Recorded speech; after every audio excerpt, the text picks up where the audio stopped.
This is Josh Bycer from GameWisdom.com. I hope you enjoyed this Critical Thought, your daily discussion on game design.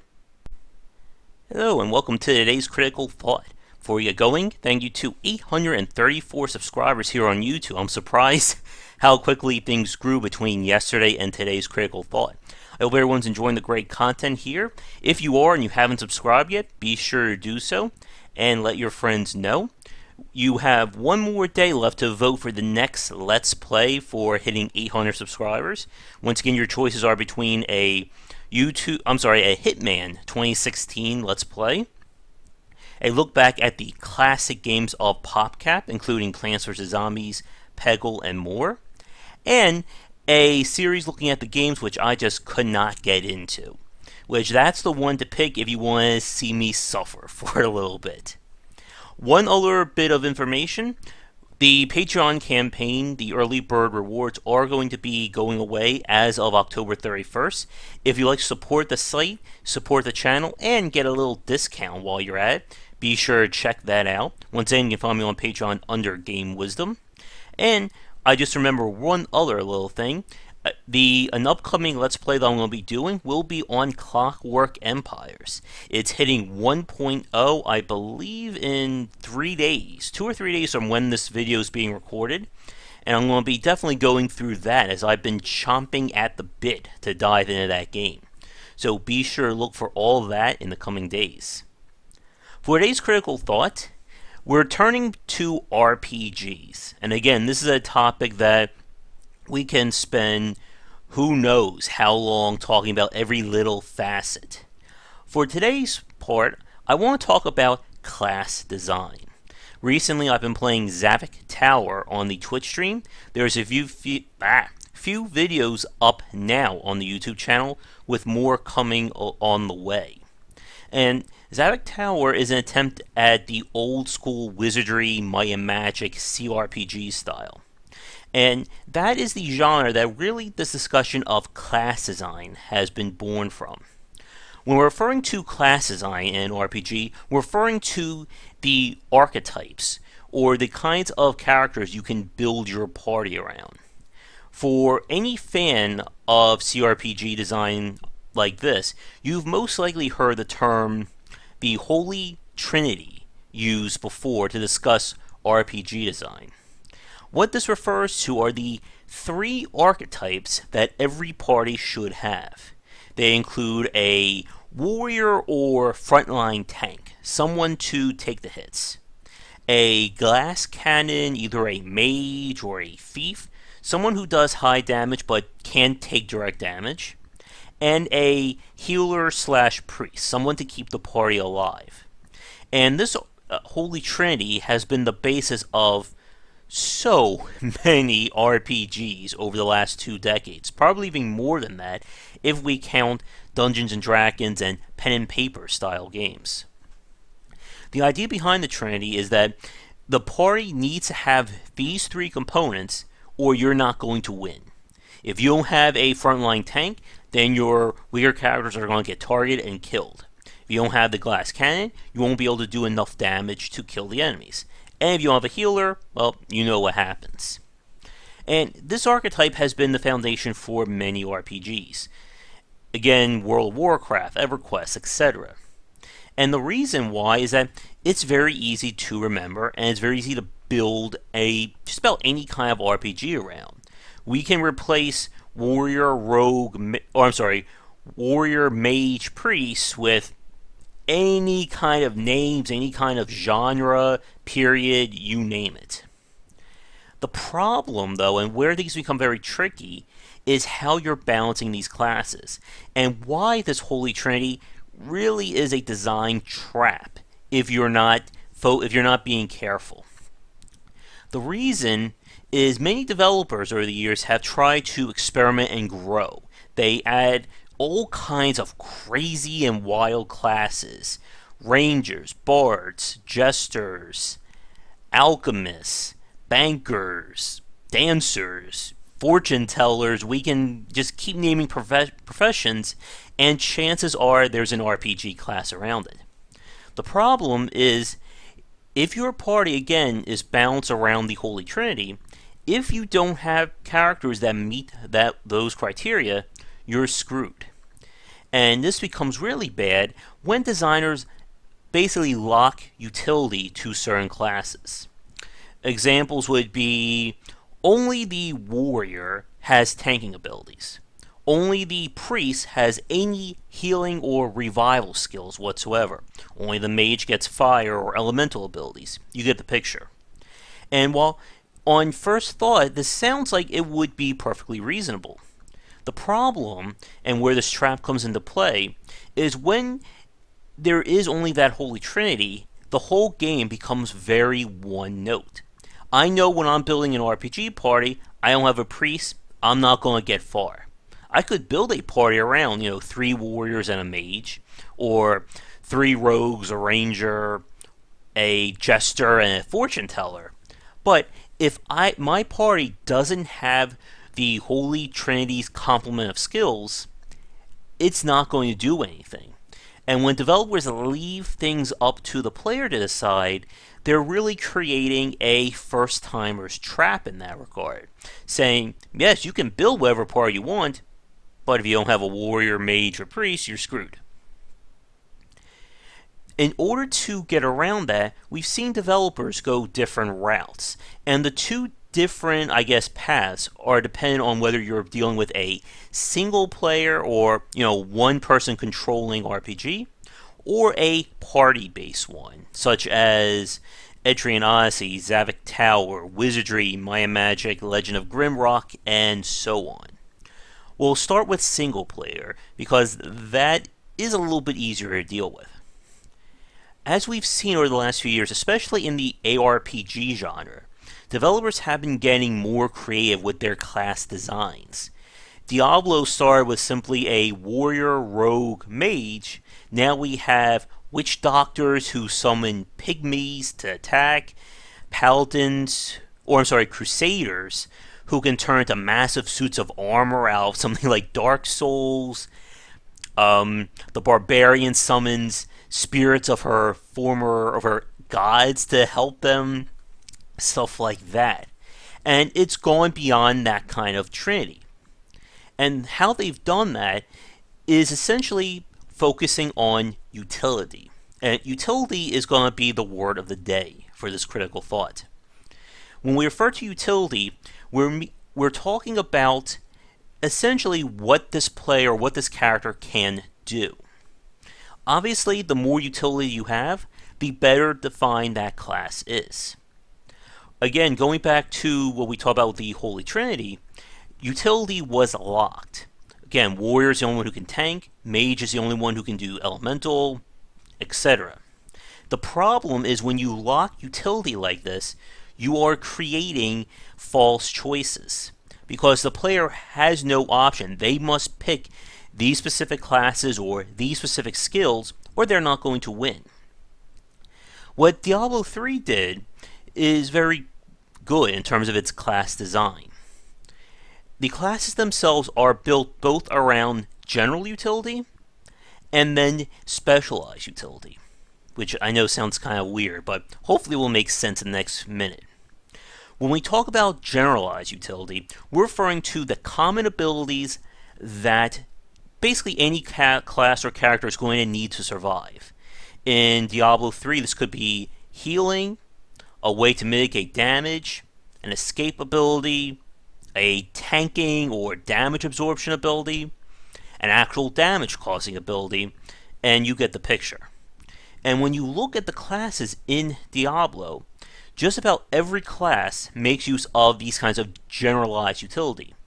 For instance, the Witch Doctor can summon the Gargantuan, put on the tank rune or the tank passive, and let him basically be their tank and mitigate damage. The Witch Doctor can also either have their, their ethereal form that lets them recover magic or mana or healing while they're invisible. Intangible, and that also counts as an escape ability.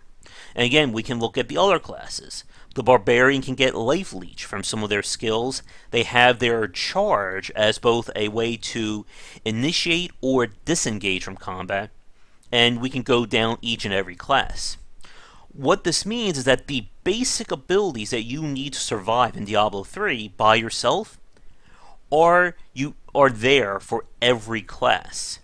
Again, it's not like the Crusader is the only one who can mitigate damage, or the Sorceress is the only one who can do elemental damage. Now, of course, elemental damage isn't that big of a deal in Diablo, but you get the picture. The specialized utility is what makes these classes unique. With the Witch Doctor, the ability to summon the variety of pets. The Sorceress, the arcane magic and just the high damage skills. Demon Hunter, the traps, their dual energy bars, etc. These skills are locked. The Barbarian is not going to get access to summoning demon dogs or the zombie dogs. The Crusader is not going to get the ability to shoot out a death ray like the Sorceress. And that's alright. This kind of utility is again what makes these classes unique.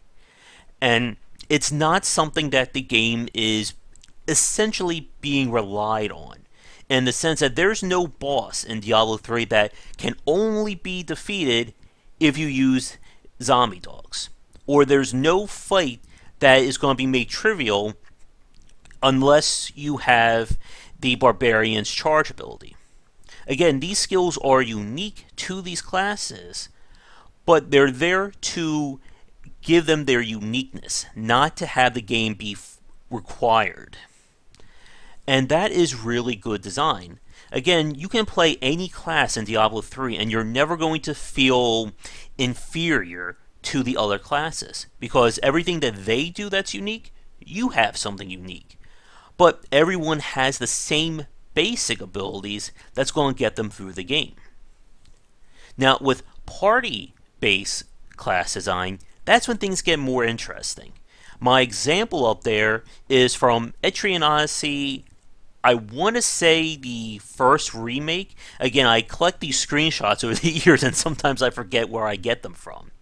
But Etrian Odyssey is one of my favorite RPGs and one of my favorite series on the DS and 3DS. It was a modernized take again on the wizardry, might and magic formula. And what they've done past the first game is really get creative with the classes. You're not just dealing again with warrior, mage, priest. You have classes like the barbarian, a literal beast that can come with you, like a giant panda bear or wolf. You have the gunner, you have a ranger, you have your own spellcaster, but then you also have other classes who have elemental abilities. And what they've done in the Etrian Odyssey series, which I really love, is they still have core utility skills. Damage, elemental, healing, recovery, etc. But they're not locked to just one class. You have a dedicated healer in terms of the medic. She or he, depending on how you build them, has access to all the best healing skills in the game. But other classes have healing skills of their own. I want to say the Protector, who's one of the tank classes, he can get a heal skill. The War Magus, I think that's what it was called, who's a healer slash warrior hybrid, also gets his or her own healing abilities as well. And the point is, while these skills are shared, in terms of utility, they're still unique to these classes. For instance, the medic is the only one who can get access to... we got noise in the background, but we're 14 minutes in, so unfortunately I'm going to have to keep going because we are on a roll. So, as I was saying, the War Magus can heal, but they use a different kind of healing than the medic. And the Protector, again, has healing abilities, but not on par with the medic or with the War Magus. And again, you have these utility skills, things that you're going to need to survive, but they're not just locked to one class. And this opens up the door to creating diverse parties. For instance, there's a class called the Royal class in, I think, Etrian Odyssey 2 and up, and this class is pretty much a buff class. And you can also unlock the ability for their buffs to heal while they're providing a benefit. Again, if you build a party like this, you technically won't need a medic. Is the Royal class going to be as good of a healer? No. But you're not punishing yourself by not taking a healer when you have other alternatives.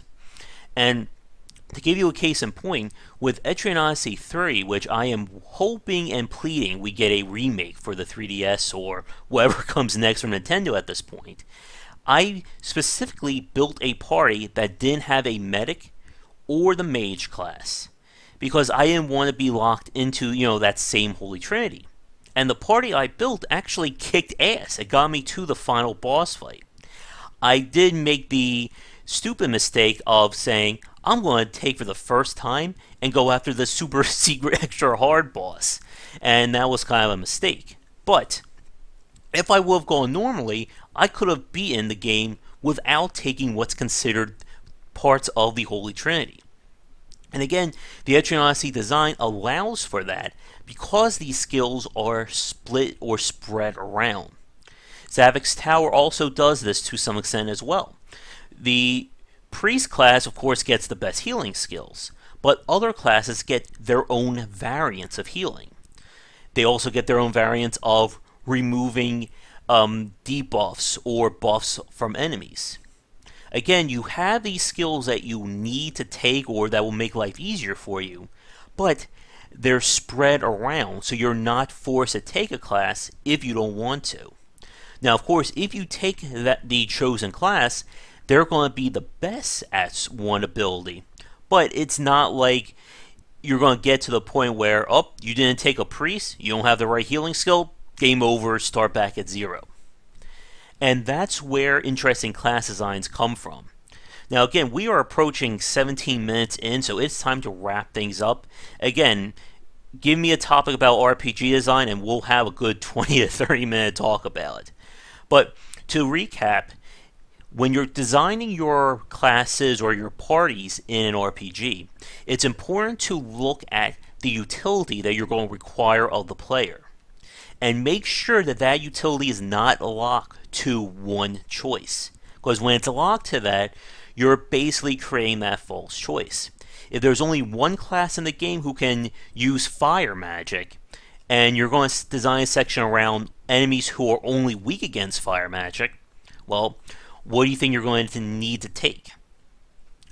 And one last thing, because I know some people will say this, being able to slot party members in and out is not an acceptable solution, because you're still forced to grind those classes, and all progress basically stops until you do that.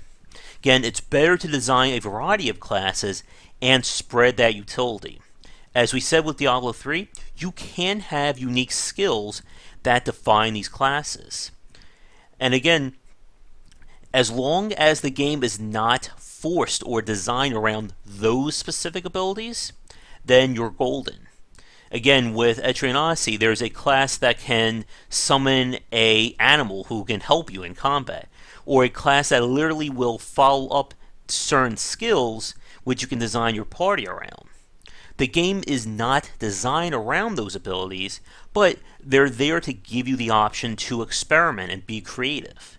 But the basic abilities of being able to do direct damage, do elemental damage, healing and recovery, those skills again are spread throughout, and it gives you the freedom to decide how you want to build. But let's wrap it up here. Once again, thank you to 834 subscribers on YouTube. Be sure to subscribe, vote for the next Let's Play, and we are on our way to 900. So once again, I am Josh Bycer from GameWisdom.com. Hope you enjoy the video and the content here, and I'll be back tomorrow with more great stuff for everyone to enjoy. Have a great day.